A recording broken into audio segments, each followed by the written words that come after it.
இன்றைக்கி நம்ம என்ன பைக் பார்க்க போகிறோன்னா ஹீரோ ஸ்ப்ளெண்டர் ப்ளஸ்ஸு எக்ஸ்டெக்கு வெர்ஷன் 2.0. ஹீரோவை பொறுத்த வரைக்கும் நார்மல் டயர்லேருந்து டியூப்லெஸ் டயர் மாற்றினா ஒரு அப்டேட்டு, கலர் மாற்றினா ஒரு அப்டேட்டு, இப்படி தான் இருக்கும். ஆனால் இந்த தரம் பரவாயில்ல, கொஞ்சம் அப்டேட்டை ட்ரை பண்ணியிருக்காங்க. ஹெட்லைட்டு எல்இடி டைப்பில் டிஆர்எல்ல உள்ளே வச்சு ஹெச் சிம்பிளை குறிக்கிற மாதிரி புதுசாக ட்ரை பண்ணியிருக்காங்க. அதே மாதிரி டெயில் லைட்டும் ஹெச் சிம்பிளை குறிக்கிற மாதிரி கிராஃபிக்ஸை கொண்டு வந்திருக்காங்க.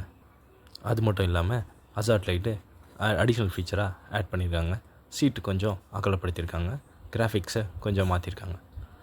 மற்றபடி இண்டிகேட்டரை பேஷன் ப்ரோலேருந்து ஒரு அப்படியே போட்டாங்க. மற்றபடி எல்லாமே அதே தான். i3s BS6 engine, digital speedometer எல்லாமே அதே ஸ்ப்ளெண்டர் ப்ளஸில் இருக்கிறது தான். மற்றபடி வேறு எதுவும் மாற்றலை. ஆனால் ப்ரைஸை மட்டும் மாற்றிட்டாங்க. இந்த அப்டேட்டுக்கெலாம் 3000 ரூபா எக்ஸ்ட்ரா நம்ம கொடுக்கணும், அவ்வளோதான்.